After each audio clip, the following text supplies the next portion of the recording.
Assalamualaikum warahmatullahi wabarakatuh. Waalaikumsalam warahmatullahi wabarakatuh. Sebelumnya saya ucapkan terima kasih kepada Ibu dosen Dr. Mariati MPD yang sudah memberikan kesempatan kepada kelompok kami untuk melakukan presentasi kali ini, meskipun pada hari ini beliau berhalangan untuk hadir di sini.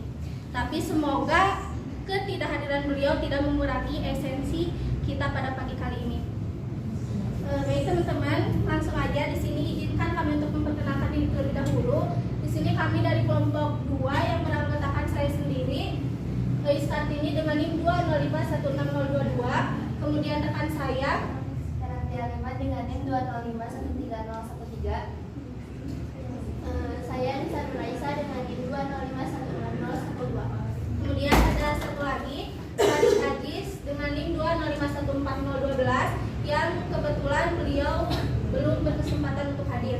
Mudah-mudahan nanti beliau datang. Nah, adapun subbab yang akan kami bahas pada pertemuan kali ini yaitu yang pertama mengenai populasi dan sampel, yang kedua mengenai menentukan jumlah sampel, yang ketiga mengenai jenis-jenis teknik sampling, kemudian yang terakhir mengenai kesalahan pengambilan sampel. Langsung aja di sini untuk pembahasan yang pertama mengenai populasi dan sampel akan dibahas oleh rekan saya. Kepada Nisa saya persilakan. Untuk materi yang pertama yaitu populasi dan sampel.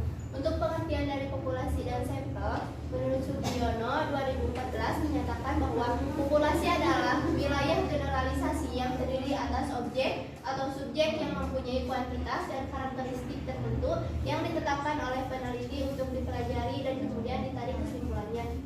Sedangkan sampel adalah sebagian dari jumlah dan karakteristik yang dimiliki oleh populasi. Menurut Erwan dan Dia 2011 mengatakan bahwa populasi adalah semua individu atau unit-unit yang menjadi target penelitian. Sedangkan sampel adalah bagian dari populasi yang dipilih mengikuti prosedur tertentu sehingga dapat mewakili populasinya. Untuk yang selanjutnya yaitu keuntungan penelitian menggunakan sampel. Menurut Suharsini Arikunto 2013, keuntungan penelitian menggunakan sampel yang pertama, karena subjek pada sampel lebih sedikit dibandingkan dengan populasi, maka kerepotannya tentu berkurang. Yang kedua, apabila populasi terlalu besar, maka dikhawatirkan ada yang terlewati. Yang ketiga, dengan penelitian sampel akan lebih efisien atau membuang waktu dan tenaga. Yang keempat, ada kalanya dengan penelitian populasi berarti merusak. Yang kelima, lebih teliti dalam mengolah data dibandingkan jika datanya populasi akan lebih melelahkan. Dan yang keenam, ada kalanya memang tidak dimungkinkan melakukan penelitian populasi. Yang selanjutnya, validitas sampel. Menurut Arikunto 2013, pengambilan sampel harus dilakukan rupa sehingga diperoleh sampel yang benar-benar dapat berfungsi sebagai contoh atau dapat menggambarkan populasi yang sebenarnya. Dengan istilah lain, sampel harus representatif, contohnya AYT, agar populasi menjadi homogeni harus kita aduk dulu agar manisnya sama. Menurut Nahnias dalam Erwan dan Dia 2011, sampel dikatakan representatif atau ideal apabila karakteristik sampel sama dengan karakteristik populasi. Jika karakteristik sampel tidak sama atau tidak mirip dengan karakteristik populasi,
digunakan untuk menentukan banyaknya sampel minimal untuk suatu populasi adalah yang pertama Slopin dalam Sukandar Lumiri 2006, N sama dengan N besar dibagi ND kuadrat ditambah 1.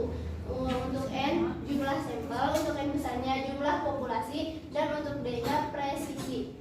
Kemudian yang kedua, untuk tabel yang ini contohnya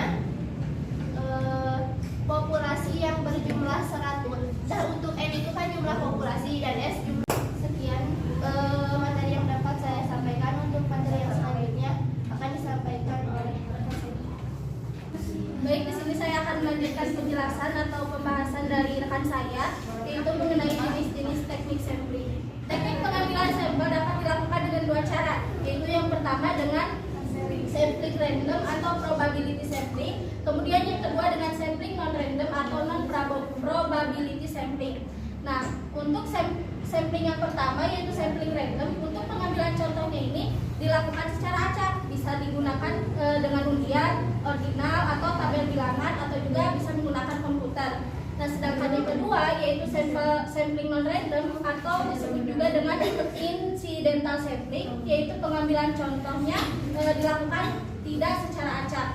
Nah, teknik sampling ini berguna agar dapat mewakili suatu populasi yang nantinya kesimpulan terhadap populasi dapat dipertanggungjawabkan. Lebih teliti yang sedikit daripada yang banyak, menghemat waktu, tenaga, biaya, dan lain-lain. Nah, kemudian untuk teknik sampling yang pertama yaitu teknik sampling random akan diperjelas oleh rekan saya. Kepada Heranti saya persilakan. Baik, untuk jenis-jenis teknik sampling, yang pertama itu teknik sampling random. Teknik sampling random menurut Hadi pada tahun 2015 adalah sampling tanpa pandang bulu. Teknik sampling ini bukanlah suatu teknik sembarangan seperti pendapat beberapa orang yang belum mempelajari dasarnya. Dalam random sampling, semua individu dalam populasi baik secara sendiri atau bersama diberi kesempatan yang sama untuk dipilih menjadi anggota sampel. Teknik sampling random terdiri atas 3 jenis, yaitu sampling random sederhana atau simple random sampling, sampling bertingkat atau stratified sampling, dan sampling cluster atau area. Yang pertama itu sampling random sederhana digunakan jika populasi bersifat homogen. Lalu dikatakan sederhana karena cara pengambilan sampel dari semua anggota populasi dilakukan secara acak tanpa memperhatikan strata atau tingkatan yang ada dalam populasi. Lalu yang kedua itu ada sampling random bertingkat. Teknik sampling ini disebut juga dengan istilah teknik sampling berlapis, berjenjang, dan berpetala. Teknik ini digunakan apabila populasinya heterogen atau terdiri atas kelompok-kelompok yang bertingkat. Penentuan tingkat berdasarkan karakteristik tertentu. Lalu dalam random bertingkat itu ada bertingkat proporsional dan tidak proporsional. Kalau bertingkat proporsional itu merupakan teknik pengambilan sampel yang dilakukan apabila sifat atau unsur dalam populasi tak homogen tetapi berstrata secara proporsional. Contohnya seperti yang dapat kalian lihat di sini, misalnya populasi untuk A sama dengan 20, B sama dengan 50, C sama dengan 30. Jadi jumlah anggota populasinya sama dengan 100. 100 itu jumlah dari 20, 50 sama 30. Sedangkan besar anggota sampel sama dengan 80. Sehingga besar masing-masing sampel untuk A, B, dan C dapat dihitung sebagai berikut. Untuk A, 20/100 dikali 80 hasilnya sama dengan 16 orang. Untuk B, 50/100 dikali 80 sama dengan 40 orang. Dan untuk C, 30/100 dikali 80 sama dengan 24 orang. Sehingga jumlah sampel seluruhnya sebanyak 80 orang. Lalu untuk yang selanjutnya yaitu bertingkat tapi tak proporsional. Maksudnya itu teknik pengambilan sampel yang dilakukan apabila sifat atau unsur dalam populasi tidak homogen atau berstrata secara kurang atau tidak proporsional. Contohnya misalnya populasi untuk sama dengan 5, C sama dengan 35, D sama dengan 58. Jadi jumlah anggota populasi sama dengan 100. Sedangkan besar anggota sampel sebanyak 80, sehingga besar masing-masing sampel untuk A, B, C, dan D dapat dihitung sebagai berikut. Untuk A dan B diambil semuanya sebagai sampel, sedangkan untuk C dan D diambil secara proporsi dengan perhitungan sebagai berikut. Untuk C 35 per 100 dikurangi 7 dikali 80 dikurangi 7 sama dengan 27 orang. Untuk D 58 per 100 dikurangi 7 dikali 80 dikurangi 7 sama dengan 46 orang. Sehingga jumlah sampel seluruhnya sebanyak 80 orang.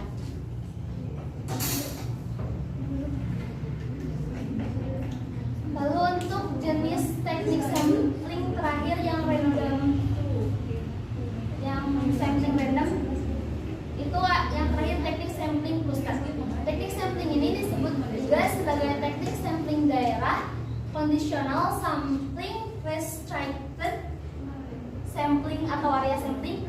Teknik ini digunakan apabila populasi tersebar dalam beberapa daerah, provinsi, kabupaten, kecamatan, dan seterusnya. Pada peta daerah diberi petak-petak dan setiap petak diberi nomor. Nomor-nomor itu kemudian ditarik secara acak untuk dijadikan anggota sampelnya. Pada penggunaan teknik sampling cluster biasanya digunakan dua tahapan, yaitu tahap pertama menentukan sampel daerah dan tahap kedua menentukan orang atau objek yang dijadikan penelitian pada daerah yang terpilih yang dilakukan secara random.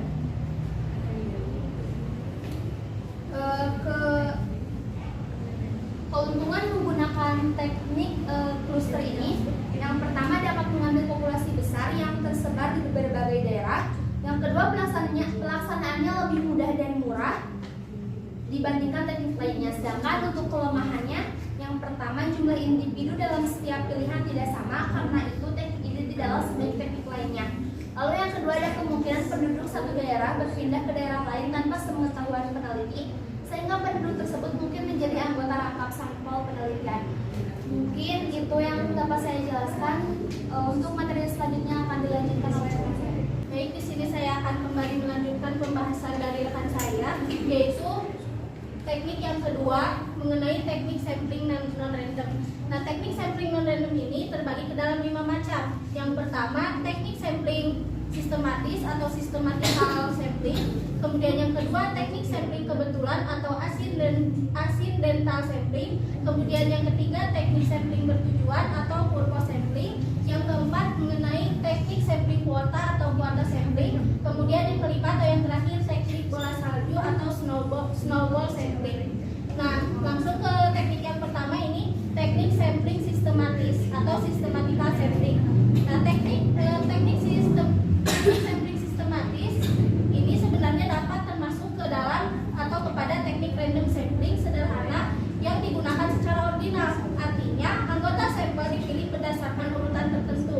Misal contohnya, di sini kita akan melakukan sebuah penelitian mengenai permasalahan peserta didik dalam menyelesaikan permasalahan matematika atau dalam pembelajaran matematika. Nah, misal di sini kita mempunyai suatu populasi. Misal kita ambil satu kelas 11 yang kelas 11 itu mempunyai 30 peserta didik. Nah, jika kita melakukan penelitian dengan teknik sampling sistematis, kita bisa mengambil sampelnya itu bisa saja peserta didik yang mempunyai nomor absen ganjil, atau sebaliknya kita bisa mengambil sampel peserta didik yang mempunyai nomor absen genap. Nah, seperti itu. Nah, tapi ada untuk kelebihan teknik sampling sistematis ini, yaitu mudah dan juga cepat. Tapi dibalik kelebihan pasti ada kekurangannya. Apa kekurangan teknik sampling sistematis ini? Nah, kekurangannya sampel yang kita ambil ini belum atau kadang-kadang tidak mewakili populasinya. Misal tadi kita mengambil sampelnya itu nomor peserta didik yang nomor absennya ganjil. Nah, bisa saja si peserta didik yang mempunyai nomor absen ganjil itu merupakan peserta didik yang dominan atau dominasinya itu peserta didik yang menyukai pembelajaran matematika, sehingga kemampuan matematikanya itu cenderung lebih tinggi. Nah, sebaliknya apabila kita nih misal mengambil peserta didik yang nomor absennya itu ganjil, genap. Nah, bisa saja sih sampel yang kita ambil itu merupakan peserta didiknya itu dominan orang-orang atau peserta didik yang kurang menyukai pembelajaran matematika, sehingga kemampuan matematisnya itu relatif kurang atau rendah atau lebih rendah dari yang tadi. Nah, sehingga seperti yang tadi saya jelaskan, kekurangannya itu jadi si sampel yang kita ambil itu biasanya atau kadang-kadang tidak mewakili populasinya atau populasi dari suatu populasi yang kita akan teliti. Nah, selanjutnya di sini teknik yang kedua, teknik sampling kebetulan atau accidental sampling. Nah, teknik sampling kebetulan ini dilakukan apabila pemilihan anggota sampelnya dilakukan terhadap orang atau benda yang kebetulan ada atau dijumpai dan dipandang orang tersebut itu cocok gitu ya untuk dijadikan sumber data. Nah, misal tadi kita akan melakukan penelitian mengenai permasalahan peserta didik dalam pembelajaran matematika.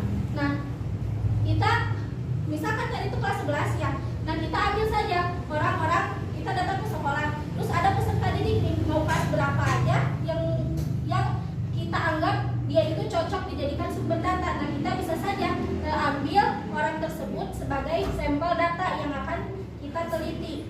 Nah, seperti tadi, untuk teknik sampling kebetulan ini juga ada kelebihannya.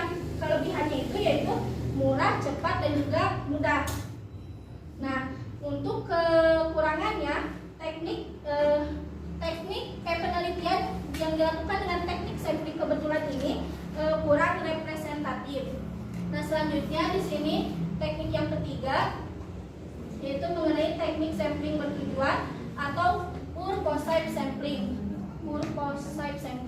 Nah, teknik ini digunakan apabila anggota sampel yang dipilih secara khusus berdasarkan tujuan penelitiannya.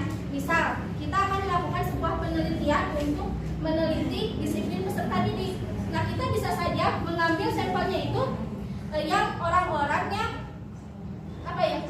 cocok gitu. Misal kalau di sekolah kan ada kepala sekolah, kemahasiswaan, PS, BK yang kayak gitu, terus ketua OSIS. Nah, orang-orang tersebut bisa kita ambil sebagai sampel untuk melakukan penelitian. Nah, untuk keuntungan menggunakan teknik sampling bertujuan ini sama seperti yang tadi, yaitu mudah, murah, dan juga cepat, dan relatif relevan gitu sama tujuan si penelitinya. Kemudian kekurangannya juga ialah tidak representatif. Kemudian untuk mengambil kesimpulan secara umumnya itu tidak representatif gitu, jadi agak sulit. Nah, kemudian lanjut ke teknik sampling yang keempat, yaitu teknik sampling kuota atau kuota sampling. Teknik ini digunakan apabila anggota sampel pada suatu tingkat dipilih dengan jumlah tertentu, kuota dengan ciri-ciri tertentu. Misal gini, kita akan melakukan penelitian mengenai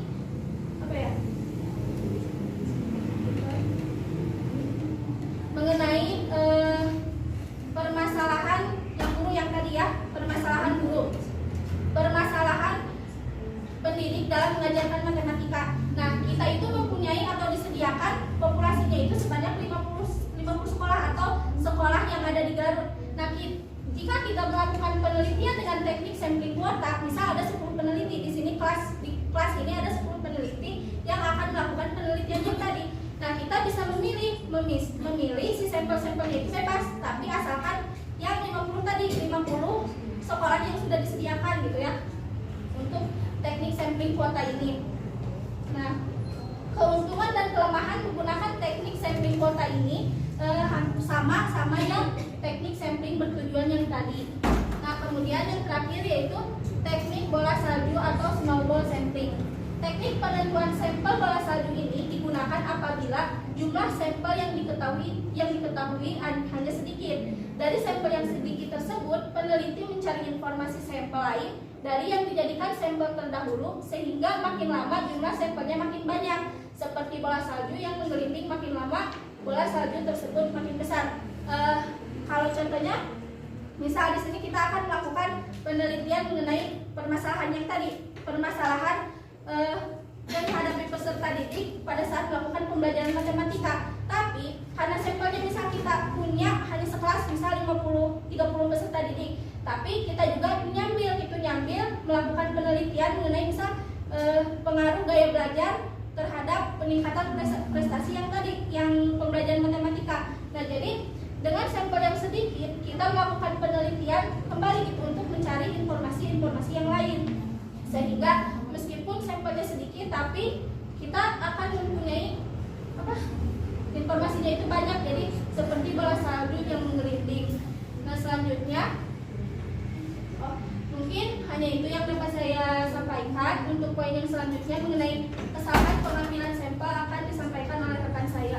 Jadi untuk yang selanjutnya itu kesalahan pengambilan sampel. Kesalahan atau sampling error. Sampling error dan sample error menurut Purwanto dan Sulistiastuti saling berkaitan. Kesalahan pengambilan sampel adalah kesalahan yang terjadi dari kegiatan pengambilan sampel. Misalnya sampel yang dipilih tidak mencerminkan karakter populasi yang sesuai tujuan penelitian. Contohnya, penelitian bertujuan untuk meneliti kemiskinan, tetapi sampel yang diambil dari populasi justru masyarakat yang berpenghasilan tinggi atau masyarakat kaya. Sedangkan sampel error lebih sering disebut dengan pengertian standar error atau margin of error dari sampel, yaitu jumlah sampel yang salah yang masih dapat ditoleransi. Jadi sampel error atau margin of error adalah hasil dari kejadian sampling error, namun sampel error ada toleransinya.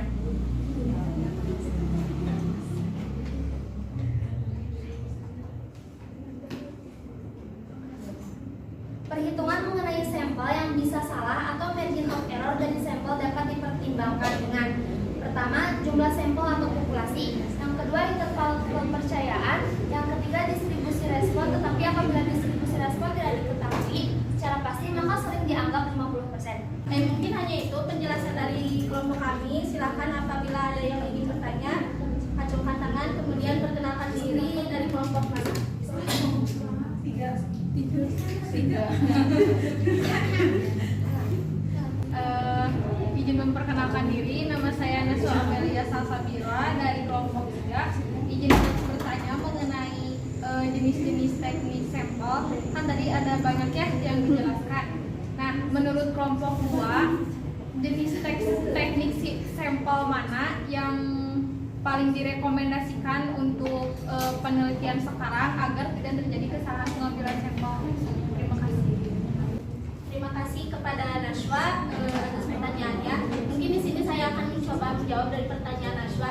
Kalau dari saya pribadi, memang tidak ada rekomendasi yang khusus karena teknik-teknik pengambilan sampling yang tadi itu disesuaikan dengan kebutuhan kita. Misal kita mau menelitinya seperti apa, kemudian kita cocokkan teknik mana sih yang sesuai dengan penelitian yang akan kita lakukan. Jadi kayak nggak ada yang harus direkomendasikan, nggak ada yang perlu direkomendasikan, karena untuk penggunaan teknik itu kayak tadi gitu, jadi disesuaikan. Yang kayak disesuaikan kita tuh ini cocoknya pakai teknik yang mana gitu. Soalnya kayak semuanya juga memang rekomendasi gitu. Ada kelebihan, ada kekurangannya, tergantung kebutuhan kitanya gitu. Mungkin ada saya. Cukup. Mungkin dari teman-teman apabila ada tambahan ingin menambahkan jawaban dari pertanyaan Naswa atau ingin bertanya juga, saya persilahkan.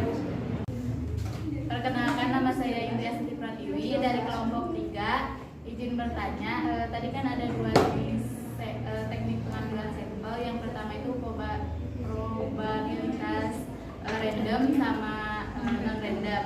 Nah, apa sih perbedaannya dari kedua itu? Izin menjawab ya. Jadi perbedaan dari teknik sampling random sama non random itu, kalau sampling random itu pengambilannya itu secara acak yang dilakukan dengan cara undian ordinal atau tabel bilangan random, atau dengan bisa juga dengan komputer. Kalau sampling non random itu atau disebut juga dengan incidental sampling, pengambilannya itu contohnya itu tidak secara acak. Jadi perbedaannya itu dalam pengambilannya. Kalau random pengambilannya tidak secara acak, kan namanya juga random. Kalau non random tidak secara acak.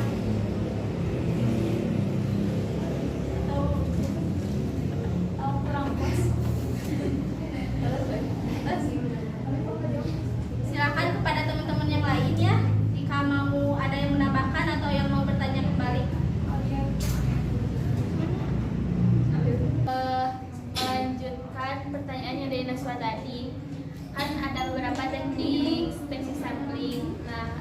misalkan kita salah mengambil teknik sampling atau kayak sebenarnya teknik sampling yang kita ambil itu tidak sesuai dengan penelitiannya, itu apa yang akan terjadi gitu, dan bagaimana solusinya. Izin menjawab pertanyaan dari Sophie. Nah, jika kita keliru, maka tidak akan sesuai. Kemungkinan kita itu akan kekurangan informasi mengenai apa sih informasi yang dibutuhkan oleh peneliti gitu. Jadi akan berkurang. Untuk solusinya mungkin diganti dengan yang lain. Teknik gitu ya. Saya ucapkan terima kasih kepada teman-teman yang sudah menyimak, kemudian juga ada yang ikut bertanya gitu ya dalam presentasi kali ini. Mungkin untuk akhir di sini saya persilakan kepada rekan saya untuk membacakan kesimpulan presentasi kali ini. Untuk kesimpulan dari materi yang kami sampaikan, menurut Supriyono 2014 menyatakan bahwa populasi adalah wilayah generalisasi yang terdiri atas objek atau subjek yang mempunyai kuantitas dan karakteristik tertentu yang ditetapkan oleh peneliti untuk dipelajari dan kemudian ditarik kesimpulannya. Sedangkan sampel adalah sebagian dari jumlah dan karakteristik yang dimiliki oleh populasi. Suatu sampel yang baik harus memenuhi syarat baik ukuran ataupun besarnya memadai untuk meyakinkan kestabilan ciri-ciri populasi. Rumus yang digunakan untuk menentukan banyaknya sampel minimal untuk satu populasi adalah N sama dengan N per ND kuadrat tambah 1. Jenis-jenis teknik sampling yaitu teknik sampling random dan non-random. Teknik sampling random terdiri atas 3 jenis, yaitu sampling random sederhana atau simple random sampling, kemudian sampling bertingkat atau stratified sampling, dan sampling cluster atau area atau cluster sampling. Teknik sampling non-random terdiri atas 5 macam, yaitu teknik sampling sistematis atau systematical sampling, teknik sampling kebetulan atau accidental sampling, teknik sampling bertujuan atau purposive sampling, teknik sampling kuota atau kuota sampling, dan teknik bola salju atau snowball sampling. Mungkin hanya itu yang dapat kelompok kami sampaikan. Semoga apa yang kami sampaikan ini bermanfaat untuk teman-teman, apalagi sebentar lagi kita akan melakukan penelitian. Semoga juga, saya harap teman-teman tidak cukup sampai di sini. Saya harap teman-teman lebih memperdalam lagi ilmu mengenai sampling. Mungkin hanya itu. Wassalamualaikum warahmatullahi wabarakatuh. Waalaikumsalam.